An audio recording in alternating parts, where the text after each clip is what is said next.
햇살에 반짝이는 꽃들과 나무들, 지저귀는 새들과 뾰로롱 병아리, 모두가 입을 모아 속삭이는 말, 사랑의 하나님은 너를 참 사랑해.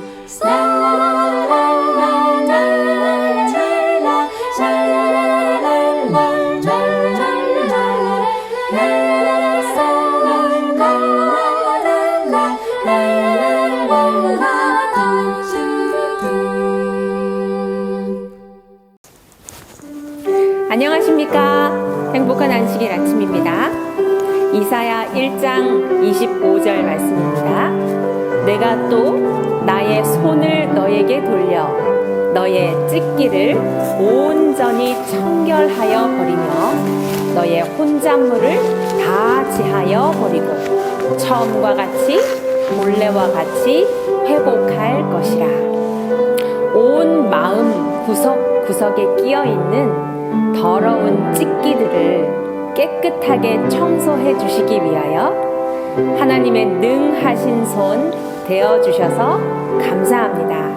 우리 함께 631장 내 영혼 주의 은혜로 찬미하시겠습니다.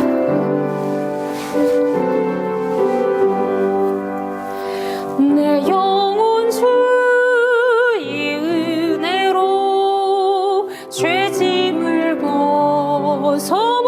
벗어버리니 이 슬픔 많은 세상도 기쁨의 천국 되도다. 오 할렐루야 나의 주 내 지은 죄를 사하고 또 나와 함께 계시니 기쁨의 천국 되도다. 주 얼굴 뵙기 전에는 참 멀어 뵈던 천국이 내 맘에 주님 보시니 날마다 더욱 가깝네. 오 할렐루야 나의 주 내 지은 죄를 사하고 또 나와 함께 계시니 기쁨의 천국 되도다. 내 비록 산과 들이나 혹조막 속에 거해도 내 주를 모신 곳이면 그곳이 천국 되도다. 오 할렐루야 나의 주 내 지은 죄를 사하고 또 나와 함께 계시니 기쁨의 천국 되도다. 다음 찬미는 532장 구주의 거룩한 말씀을 의지해 찬미하시겠습니다.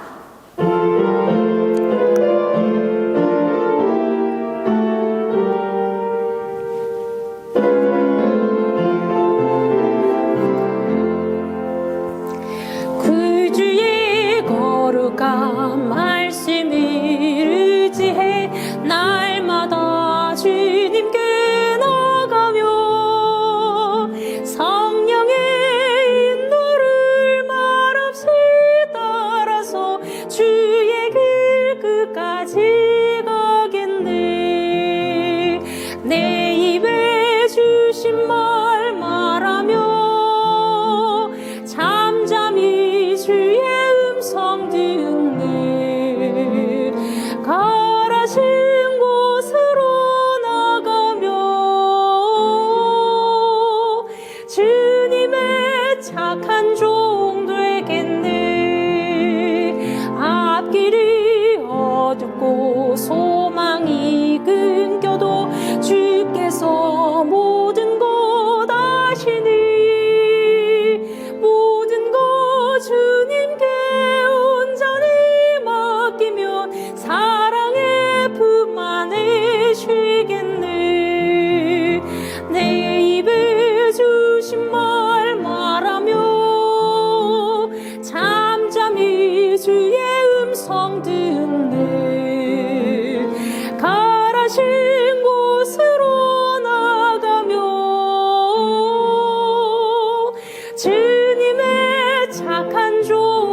되겠네. 주님을 내 맘의 친구로 모시고 모든 것 주님께 드릴 때 마음이 편하고 앞길이 열림은 주께서 인도자 되밀세. 내 입에 주신 말 말하며 잠잠히 주의 음성 듣네.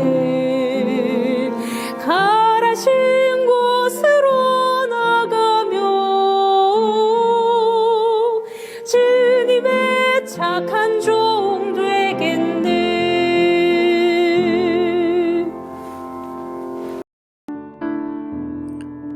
모든 눈물을 그 눈에서 씻기심에 다시 사망이 없고 애통하는 것이나 곡하는 것이나 아픈 것이 다시 있지 아니하리니 처음 것들이 다 지나갔음이러라. 안녕하세요. 행복한 안식일입니다. 지난 목요일은 얼었던 대동강물도 풀린다는 우수였는데요. 겨울이 끝나고 봄이 옴을 알리는 절기입니다. 우리 모두 하늘의 소망을 품고 살아가는 한 주가 되시기를 바라며 묵상으로 안식일 예배 시작하겠습니다.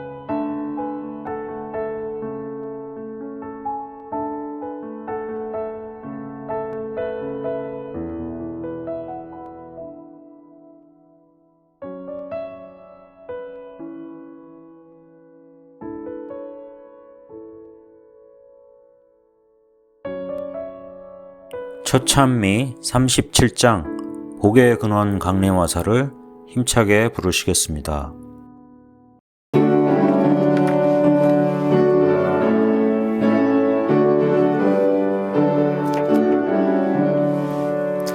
복의 근원 강림하사 찬송하게 하소서.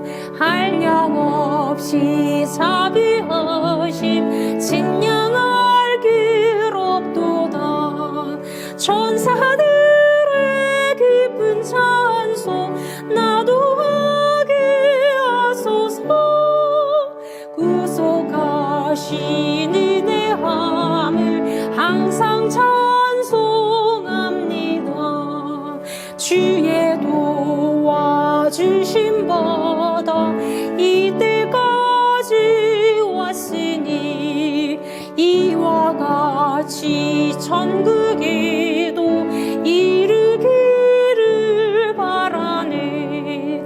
하나님의 품을 떠나 죄에 빠진 우리를 예수를 원하시려고 보혈을 여주셨네.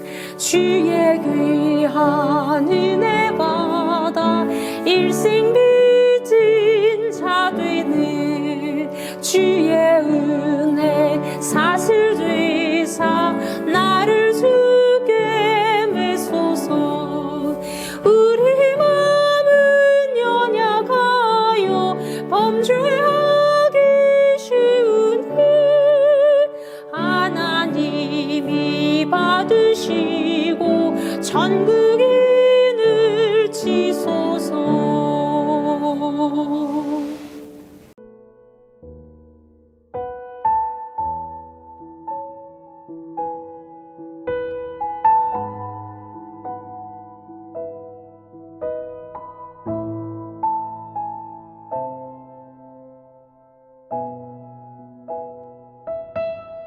박준영 집사님께서 교회와 헌금을 위하여 회중을 대표하여 기도해 주시겠습니다.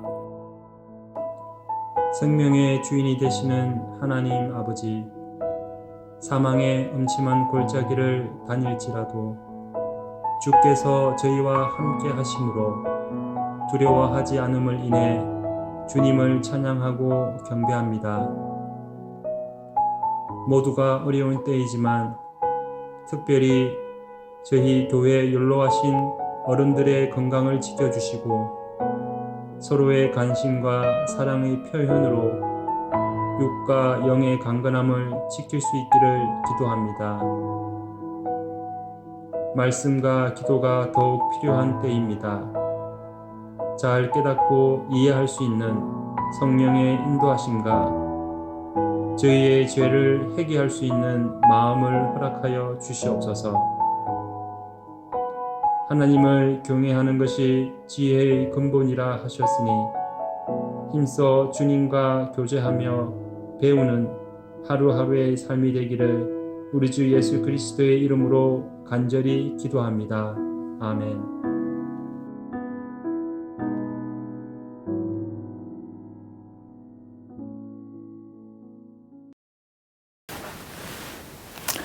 여러분 한 주간 평안하셨습니까? 다윗은요, 아름다운 꿈을 꾸던 사람이었습니다.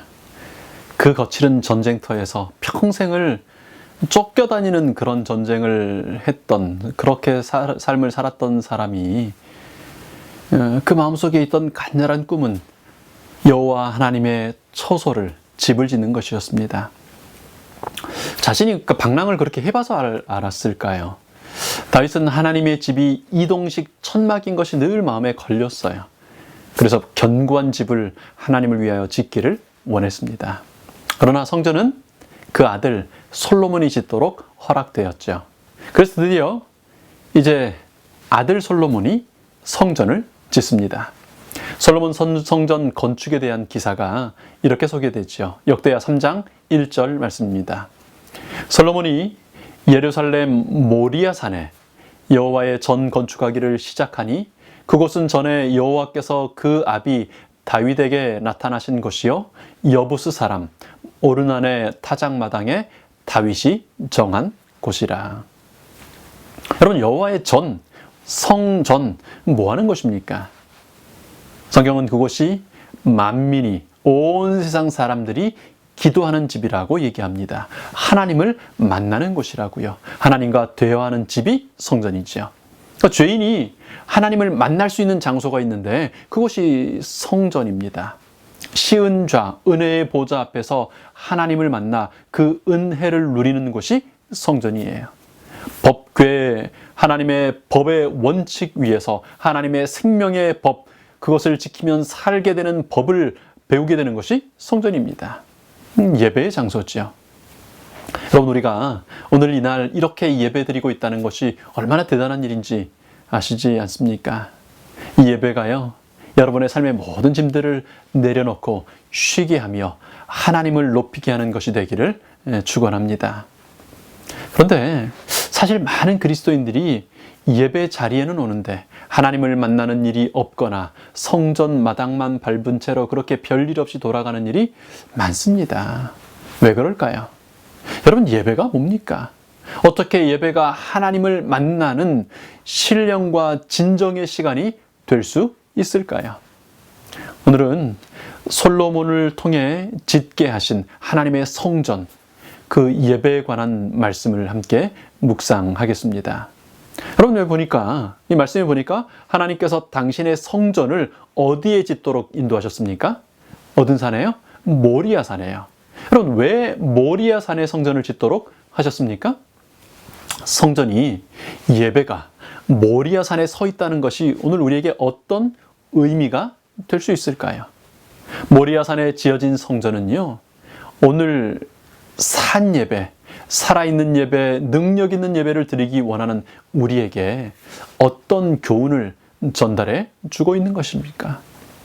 그럼 모리아 산 성전은 우리에게 살아있는 예배, 삶을 변화하게 하고 거듭나게 하는 신령과 진정의 예배가 무엇인지를 우리에게 보여주는 아주 중요한 교훈을 전달하고 있습니다.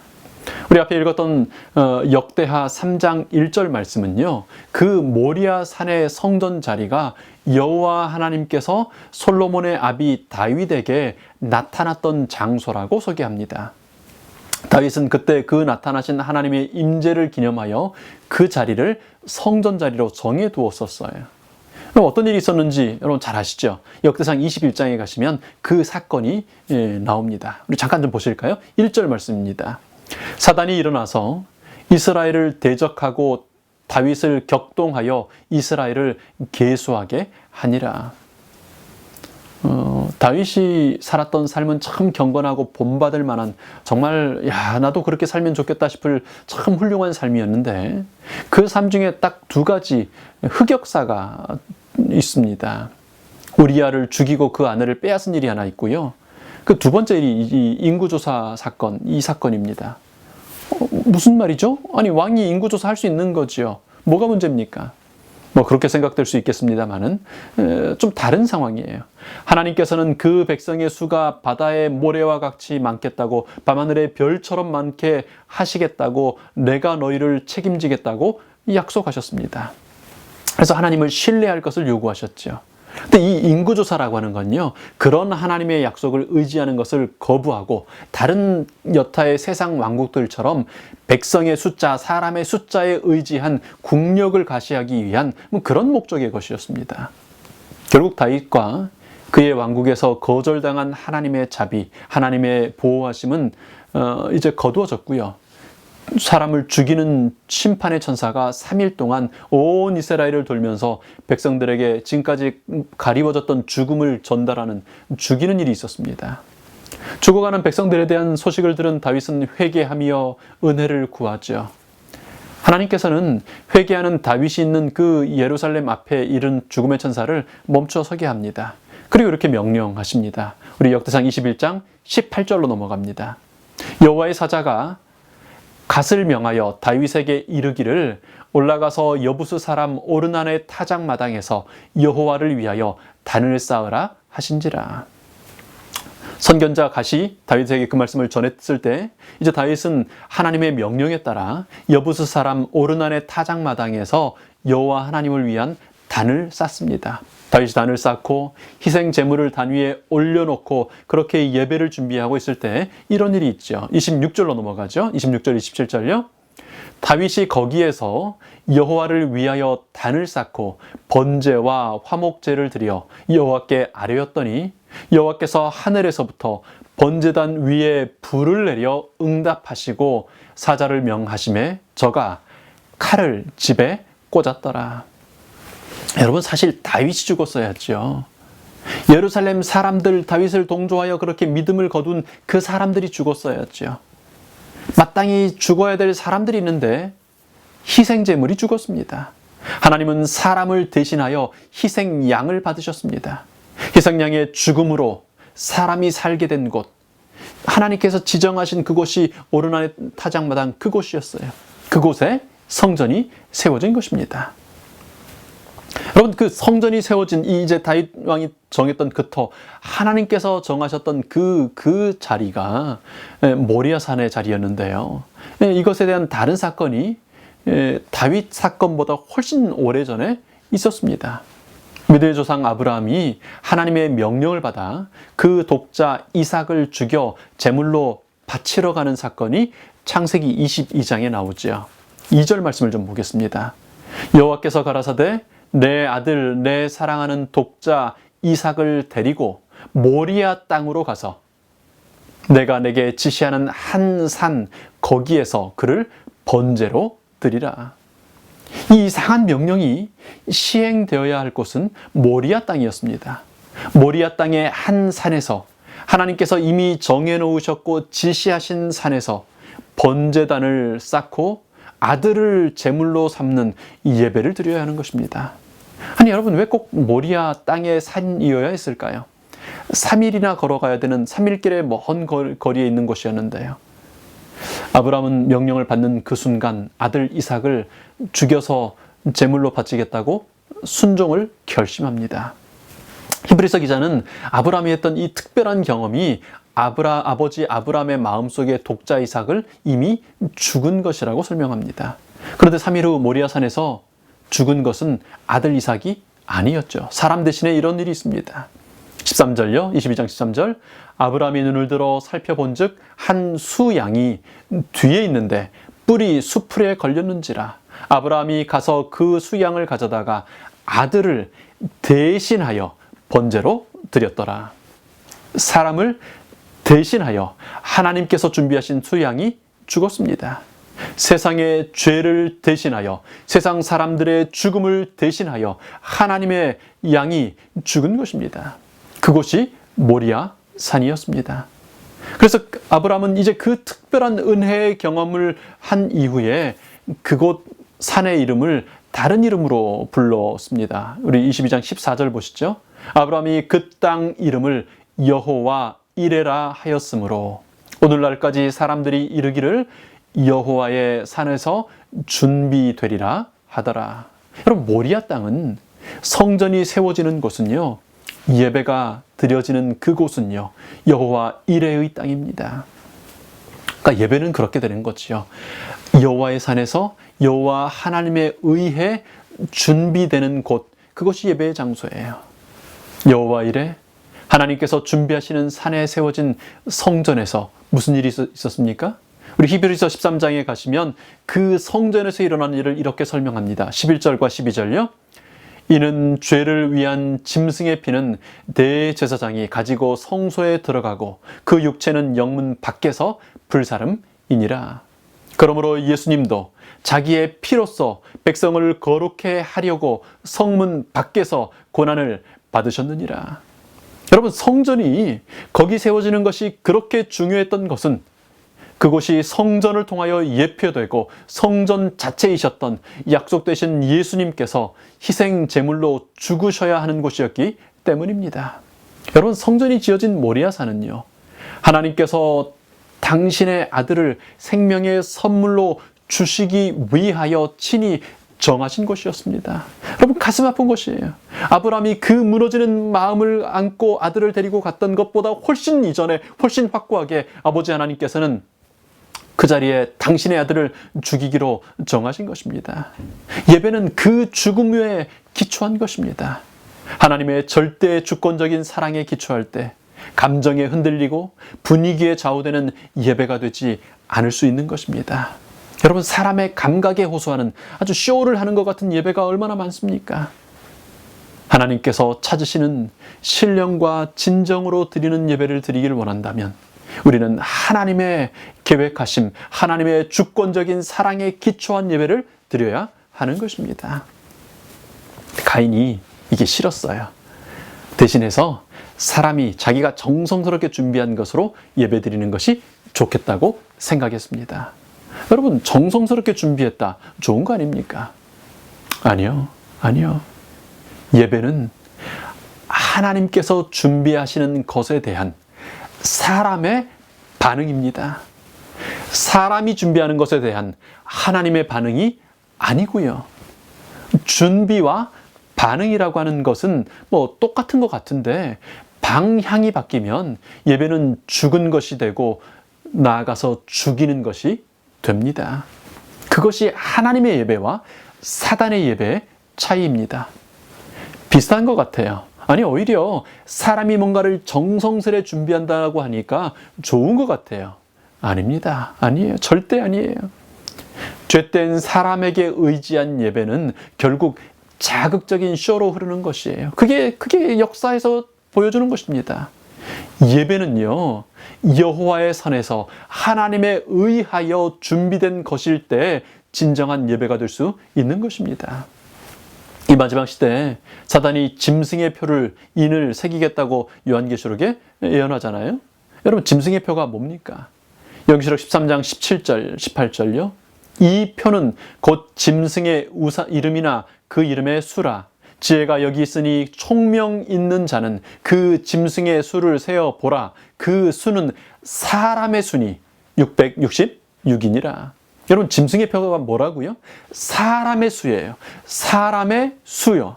하나님의 수가 아니고요. 하나님께서 예비하신 것, 하나님의 은혜의 선물이 아니고요. 사람이 노력하고 사람이 애써서 사람의 판단과 사람의 기호와 사람의 생각대로 준비한 것이요.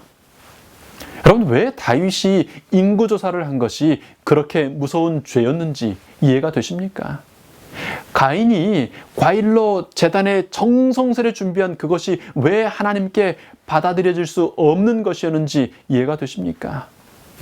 보기에 나쁘다는 게 아닙니다. 정성이 없었다는 얘기가 아니에요. 문제는 그것이 사람의 수라는 것입니다. 생명의 능력이 없는 사람요, 자신의 마음조차 어찌할 줄 알 수 없는, 아무것도 할 수 없는 사람의 수요. 여러분, 우리의 예배는 사람이 준비한 것에 하나님께서 반응하기를 기대하는 것입니까? 그렇다면 그것이 우상숭배입니다. 더 자극적으로 더 큰 재물 바쳐서 신을 반응하게 만들려는 노력이요. 하다 안 되니까 누구도 바쳐요? 자기 자식도 바쳐요. 자기 장자를 바쳐요. 어떻게든 신을 자극하려고요. 그러니 심청이라는 처녀가 인당수에 빠져서 죽어야 하는 것입니다. 사람이 준비해서 신을 어떻게든 달래야 하니까요.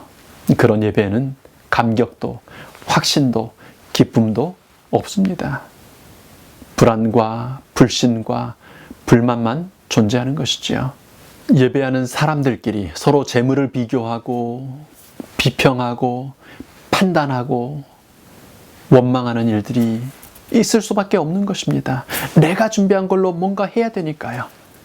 그래서 그런 예배에는 두 가지가 있어요. 자격지심으로 낙담하고 그렇게 절망하는 그런 예배자가 있는가 하면 또 한편에서는 교만하고 자만하고 자고하여 남들을 업신여기는 그런 두 부류의 사람들이 계속 있어요. 여러분, 이것이 바알 숭배하는 그 바알의 신당에서만 있는 일이었습니까? 여러분, 오늘 이 시대의 기독교, 하나님의 이름으로 일컬어지는 교회에서도 여전히 반복되어 나타나는 일 아닙니까? 예수님의 제자들 사이에서도요, 누가 높으냐는 논쟁이 끊어지질 않았어요. 이 시대의 교회에서도 그런 불안, 불확신, 비교, 평가, 비평, 낭망, 낙심이 여전히 존재하는 이유는요, 한 가지 때문입니다. 여호와 이래, 여호와의 산에서, 모리아 산에서, 영문 밖에서 하나님께서 준비하시는데요.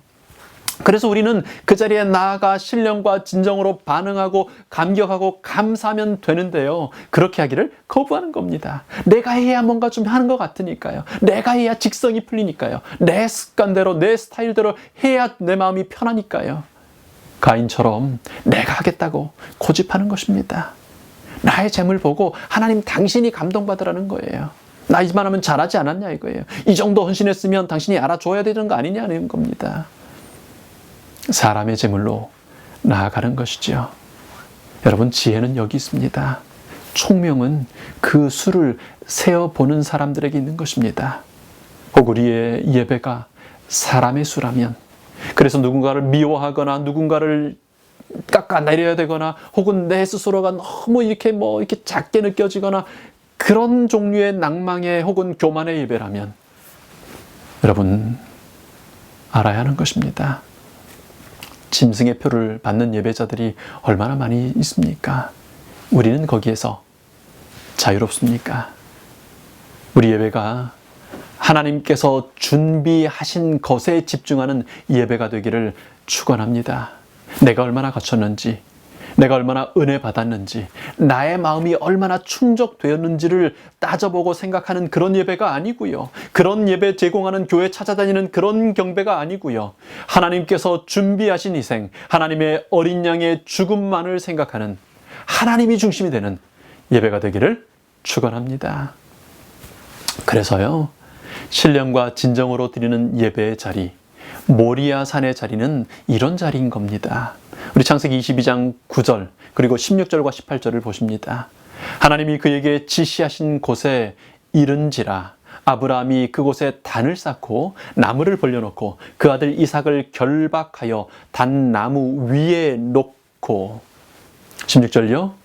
가라사대 여호와께서 이르시기를 내가 나를 가리켜 맹세하노니 내가 이같이 하여 내 아들 내 독자를 아끼지 아니하였은즉 내가 내게 큰 복을 주고 내 씨로 크게 성하여 하늘의 별과 같고 바닷가의 모래와 같게 하리니 내 씨가 그 대적의 문을 얻으리라.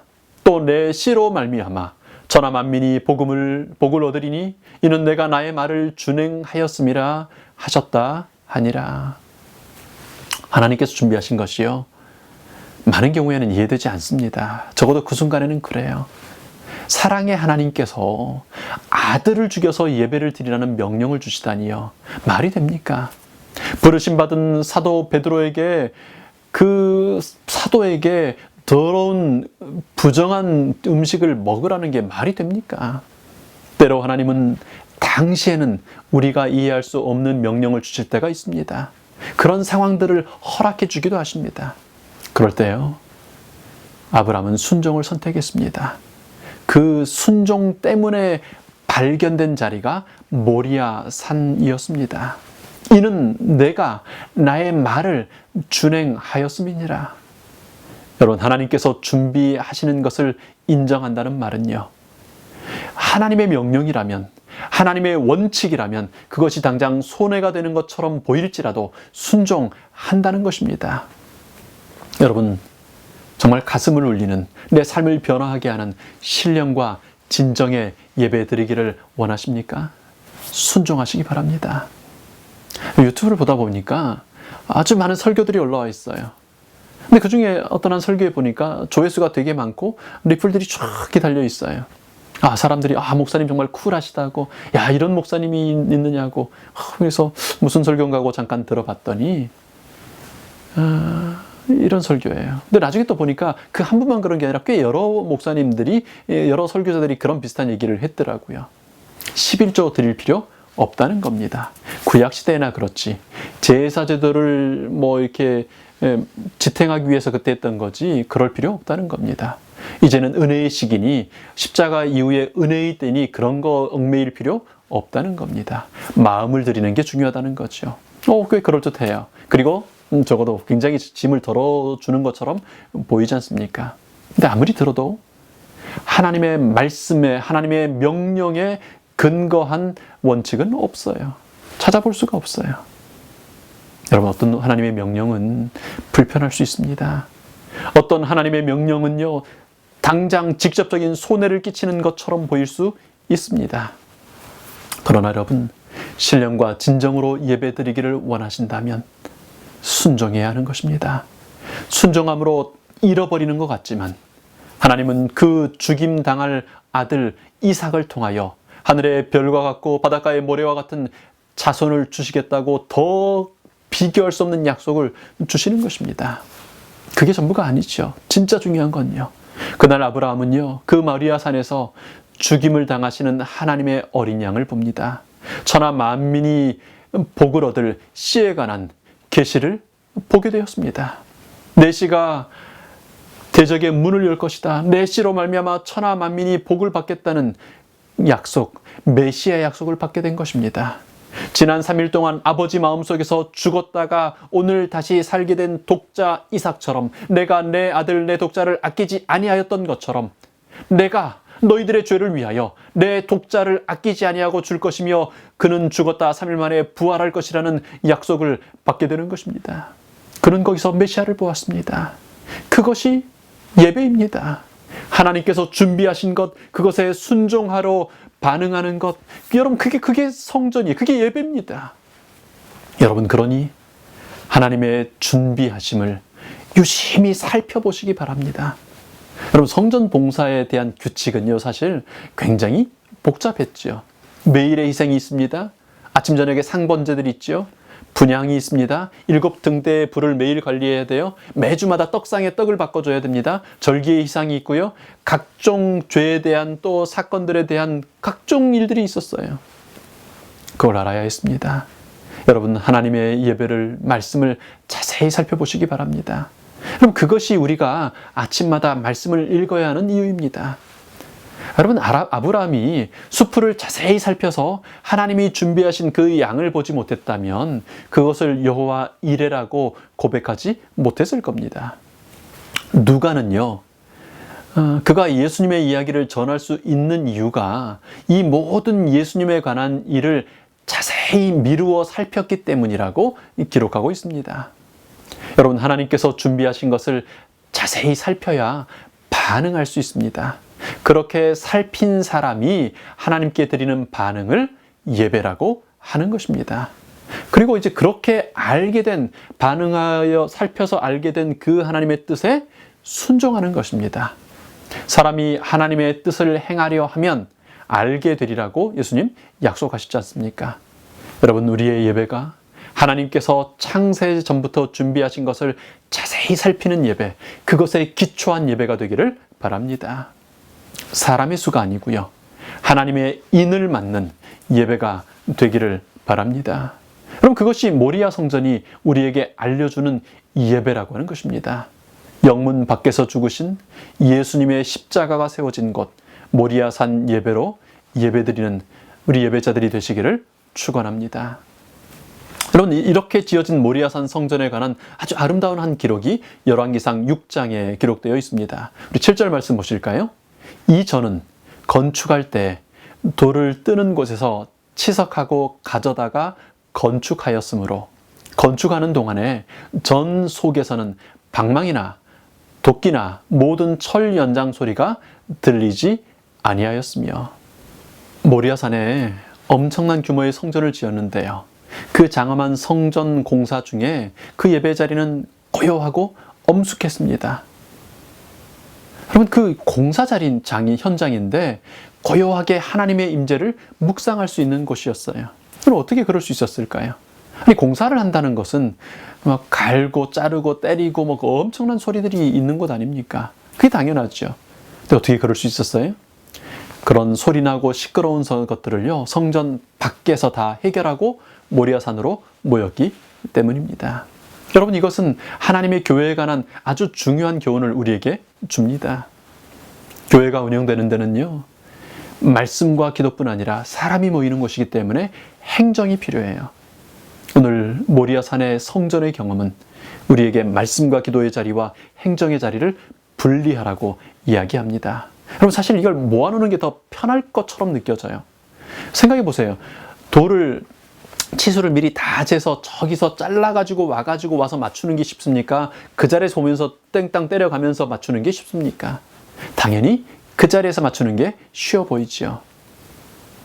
그런데 그렇게 하기 위해서는 더 많은 에너지와 더 많은 노력과 더 많은 세심한 주의가 필요했던 것입니다.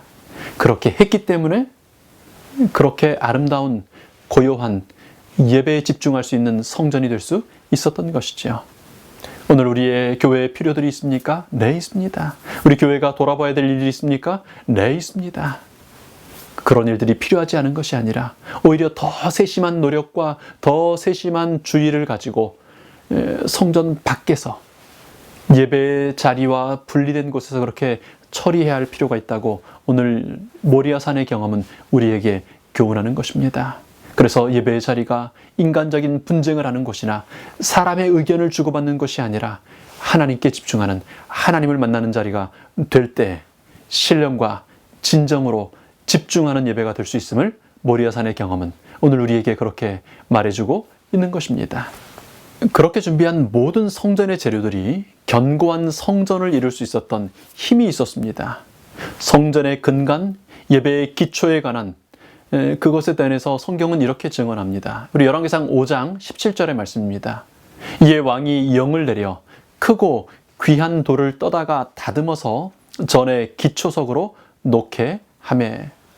여러분, 아무리 귀한 행정의 사역, 봉사, 섬김, 희생 이런 것들이 있어도요, 그것이 크고 귀한 기초석 위에 모아지지 않으면 성전이 되지 못합니다.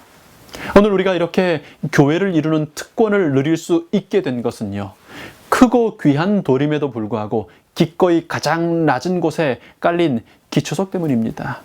정에 맞고 톱에 잘려지고 건물을 위하여 딱 맞게 변형된 그 기초석 때문에요. 여러분, 그 기초석이 무엇인지 너무 잘 아시죠? 에베소 2장은 그 기초석을 이렇게 설명합니다. 20절부터요. 너희는 사도들과 선지자들의 터 위에 세우심을 입은 자라 예수 그리스도께서 친히 모퉁이 돌이 되셨느니라. 그의 안에서 건물마다 서로 연결하여 주 안에서 성전이 되어가고 너희도 성령 안에서 하나님의 거하실 초소가 되기 위하여 예수님 안에서 함께 지어져 가느니라. 예수님께서 친히 모퉁이 돌이 되시는 곳이 성전입니다. 그렇게 낮은 곳에, 가장 낮은 곳에 우리를 위하여 깔리시는 것이, 그렇게 세워지는 것이 성전인 것입니다. 그것이 예배입니다. 예수님의 기초 위에 드리는 것, 사람의 수, 사람의 생각이 아니라 예수 그리스도의 희생의 기초 위에 드리는 것, 그것이 예배인 것입니다. 오늘 여러분, 우리 그런 예배 드리지 않으시겠습니까? 모리아 산에서 예수님께서 준비하시는, 예수님께서 기초가 되시는 그런 예배를 드리는 하나님의 백성들이 되시기를 축원합니다. 기도하겠습니다. 아버지 하나님, 저희들을 사랑해 주셔서 감사합니다. 저희는 저희 삶의 돈이, 건강이, 저희 삶의 이런저런 것들이 우리의 기초석이 될 것이라고 기대하면서 염려하면서 하루하루를 살아갑니다. 그러나 예배 자리로 나올 때 예수님이 우리의 기초석이 되시고 예수님 위에 세워진 우리의 삶은 성전이 된 것을 오늘 모리아산의 경험을 통하여 우리에게 말씀해 주십니다. 모리아산, 하나님께서 정하신 곳에 가는 저희들의 삶이 되도록, 그런 예배드리는 저희의 예배들이 될 수 있도록 저희들을 붙들어 주시옵소서. 하나님께서 우리를 그렇게 이끄시오니 그런 예배하는 자, 그런 예배의 자리에 나아가는 자들이 되도록 인도하여 주시옵소서. 이제 그렇게 하나님을 예배하기로 선택하고 결심한 우리 하나님의 백성들의 머리 위에 우리 하나님의 사랑과 그리스도로 신 예수님의 은혜와 성령님의 교통하심이 주님 오시는 그날까지 함께하기를 예수님 이름으로 축원하나이다. 아멘.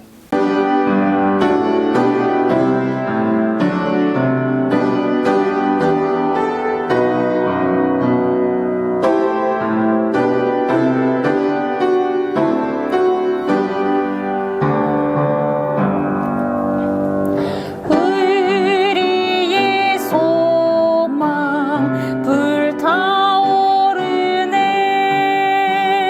재림은 의뢰의 소망.